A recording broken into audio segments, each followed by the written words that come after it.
What's up guys, Rick at RallySport Direct here, and today we're actually gonna be working on the WRX. That's right, yesterday I cleaned up the shop, organized my toolbox, you know, whatever, it is what it is, but it'll make working on this car go so much quicker, and that's important. So today, I want to install a new battery, I wanna adjust the suspension, I wanna hook up the wastegate line to the boost control solenoid and go test it out, and if we have time, a few other little things, but I'm really excited because this project is coming along nicely. So let's just go ahead and jump right into it.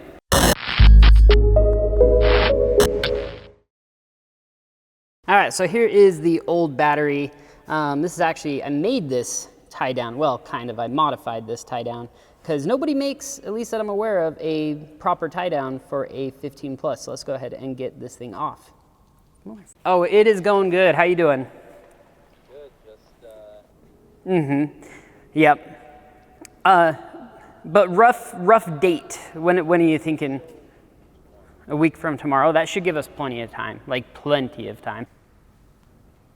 Car has a date for a tune. The 17th is the tentative date right now, so that's a week from tomorrow, I think, which is really good. So now we can, that gives me confidence though that I have more than enough time to get any kinks worked out of this. I can do a boost leak test.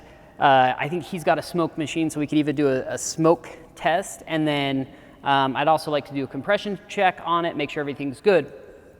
But that's exciting. So let's get back to getting this battery out. All right, so my custom, well, semi-custom solution, I wanted to show this to you. So I don't know if you guys noticed this glue right here, right? It's because I don't think Odyssey makes these batteries anymore without the casing, and with the casing on, I can't fit it, so we're gonna have to remove the casing off the battery that I got for it today. But first, that's really tight in there. So let me grab some tools and we'll get that off. So this is the new Odyssey battery. Got our old one out. Let's pop this bad boy open.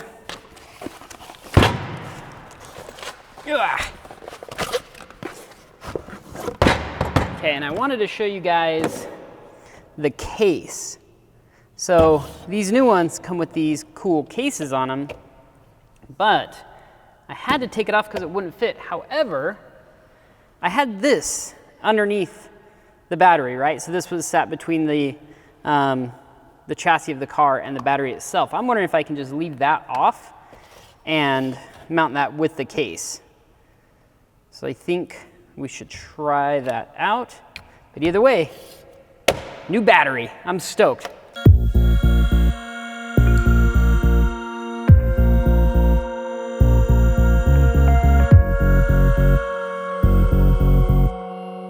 Well, I am by no means proud of what I just did, but it did work. I had to essentially push this little bracket out, which is actually really easy to do because this is all super flexible.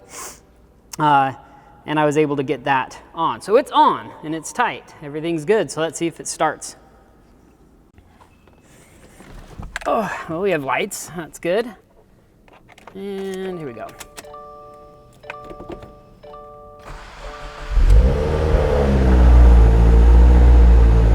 All right, still have a check engine light. Let's check that.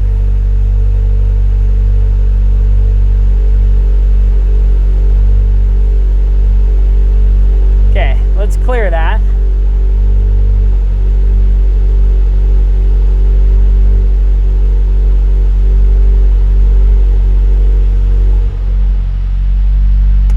Turn it off.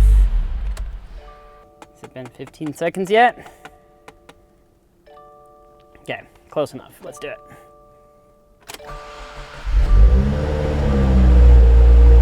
Still on. Damn it.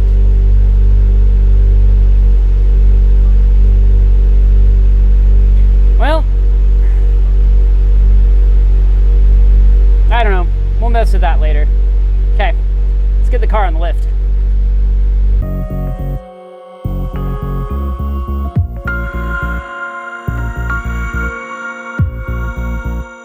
All right, we got the car up in the air. Let's go ahead and take these wheels off and look at the suspension.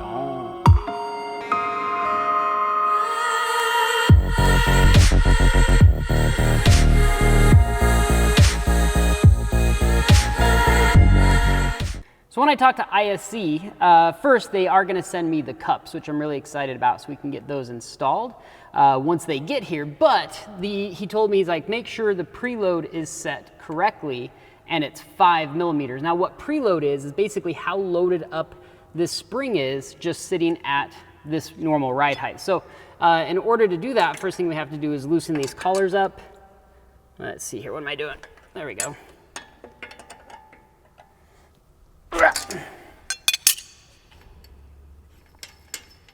And then I'm gonna spin this upper collar down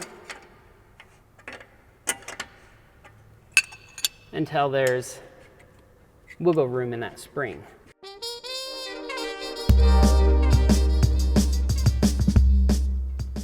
And I'd say that's it right there. So if that's, you know, 0 preload, maybe just a hair up, we want to go 5 millimeters. So what I'll do is I'll set that lower collar there, and then 5 millimeters is not very much.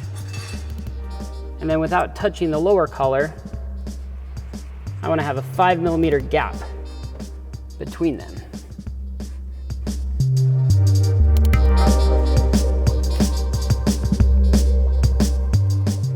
And how much is 5 millimeters?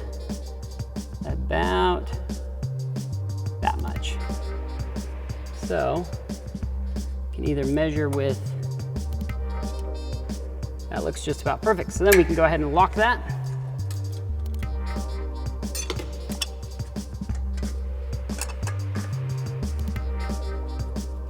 Like that. And let's double check this one. Make sure this is locked. And I'm gonna do that on all 4 corners, and then we'll come back and adjust camber.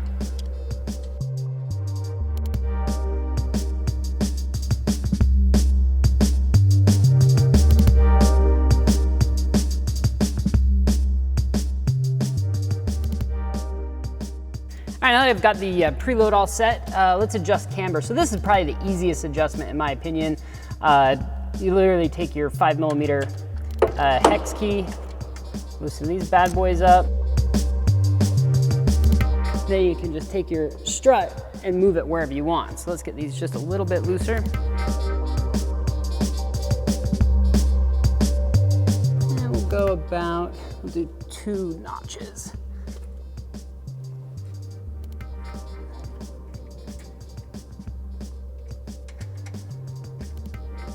And we'll tighten them back down.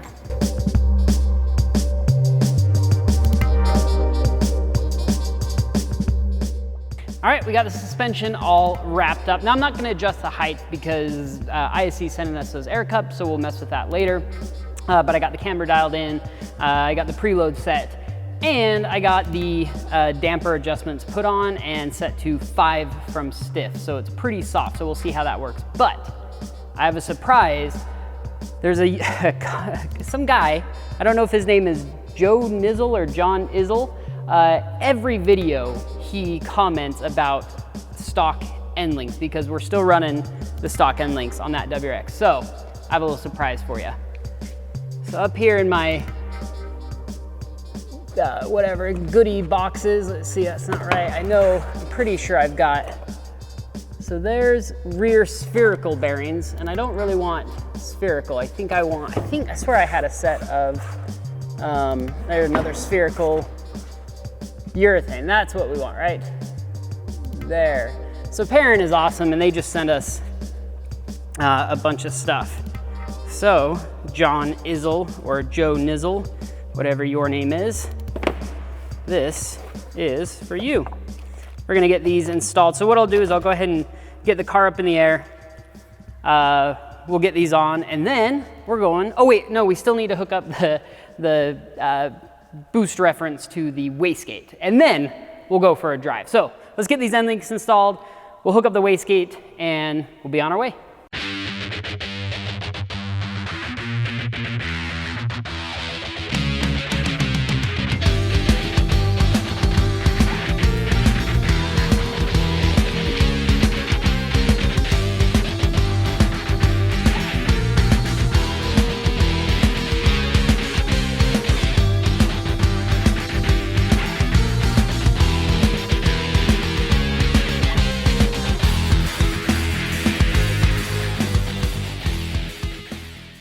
right, we're done with the end links. Honestly, that was a little bit harder than I thought it was gonna be, but it wasn't too bad. But look how awesome those look. And these are gonna be a lot stronger and just generally stiffer than the factory links. What made it so difficult was the spacers up in there were just so tight. And I understand they need to get them tight because you don't want this end link slopping around. And then also doing end links up on a lift with coilovers already on, you need to be able to move the suspension to get everything lined up. So that's why you saw me like lift up, you know, on the hub itself, just to get everything lined up. But it's done, so we're moving on. So basically, what we need to do now is we're gonna run our line that was originally going to the wastegate. We need to hook it up to this line here, because that's the line off the turbo. And then this line will hook back up to the wastegate. And then we need to find a way to, whoops, plug that. I might have something. So let's just go ahead and start tearing into this.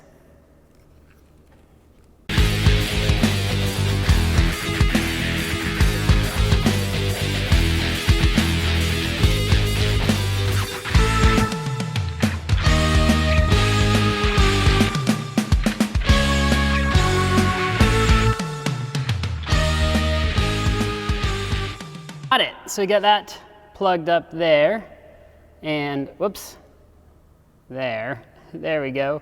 And we got our lines run from the boost reference down to the electronic boost control solenoid, and then our line running to the wastegate. And then I noticed a little bit of oil here, so we'll get that tightened up, make sure that's not leaking. We'll get wheels on, and then we can go out for a drive.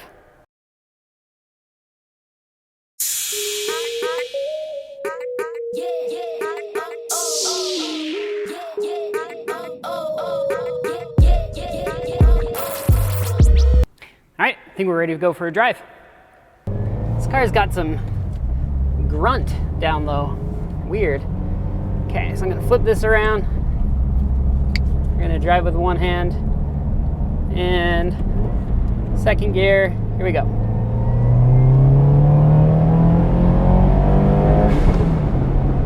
.7. That's what we wanted. So boost is officially 100% under control. So with that being said, I feel confident now because our tune is scheduled for the 17th, I think I said. I'll have to write that down in my calendar. But now I feel confident that if we do a boost leak test, if we do the smoke test, everything's fine, that we can get this car tuned.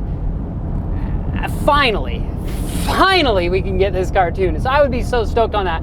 But one thing I must mention, other than the crappy alignment, which is what I expected, so I adjusted these coilovers, set the preload, added a little bit of camber up front, and set the damping. A lot of people call it dampening, but that's not right. It's damping. It's weird. But set the damping to not full soft, 5 away from full soft. And these coilovers ride so well. I mean, last time I was so caught up in the moment, I can't really recall how well they rode, but it is like really nice, like very comfortable, even on some of these harsher parts in the road. I am very impressed. Go ISC, and these are the N1 coilovers with the solid top hats. And they, like, there's no noise, there's no nothing. Dang, okay, let's do this one more time, just for the funsies. Just for the funs. Go. Let's see from like down low. My tuner told me, proceed with caution. Yeah, I'm not gonna floor it. Look at that. From like, I mean, you get like an instant, let's try it even lower. Let's try like 1900. Again, I should not be doing this. But you know, whatever. Actually, let's try 1800. I don't want to put too much load on the engine at low RPM, but I just want to see. This is pretty cool. Let's try 1500. Okay, ready? 1, 2. All right, not bad. 1500 is a little low. I didn't expect a miracle, but from basically, I'm gonna guess 1800 RPMs on up. This thing's a little ripper.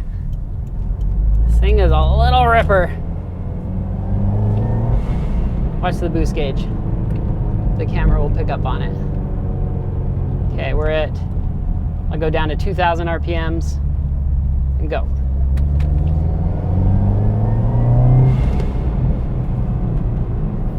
not bad. Okay, that's the last. That's as much as I'm gonna hammer on it. All right, let's get back to the shop, and I wanna look at the rear spoiler real quick. For the spoiler, what I wanted to do was take off this trunk liner and see if I can put some riv nuts up in that spoiler. When I installed that, a couple people commented and they were like, hey, is 3M tape enough to hold it down? And I mean, obviously it's been holding just fine, but we haven't put a ton of miles on this car, so I just want to see. So let's go ahead and take that liner off and let's check it out. All right, so here's what we're working with. I don't know if I can show that. No, got a little tiny hole back up in there, right there. There we go. Okay, so the problem is one, my riv nuts that I have are just slightly too big. And then two, the depth of the hole compared to where it hits the wing is too deep. So I don't think a riv nut is gonna work. Plus I don't have a riv nut gun. So we could potentially use a self-tapping screw, but I worry that the spoiler itself isn't thick enough, like it would just tear out of the spoiler itself. I don't know. Let me know what you guys think. I mean, I guess technically we don't even need to, you know, secure down the spoiler, but it's just something that I've wanted to do. And let me know if you guys think like a self-tapper, or if you think it's worth, you know, buying a riv nut gun. But then the other thing I worry about is, even if I had a riv nut gun, how am I gonna get a riv nut gun, you know, up in there? So I don't know. I'll think about it, and yeah, you guys let me know what you think. But I think we're done. So we've got boost under control, even with the boost controller hooked up, which is amazing, which means we can have full control over boost, and we should be able to go get it tuned. I think tomorrow I'll do a boost leak test, just to make sure that everything's good there. I have a feeling we're gonna have a few leaks, so that might be a whole adventure by itself. But the car is running, it's got a good battery, check engine light's still on, whatever. And then we'll do boost leak tests, we'll make sure everything's okay, and then we'll set up an alignment, and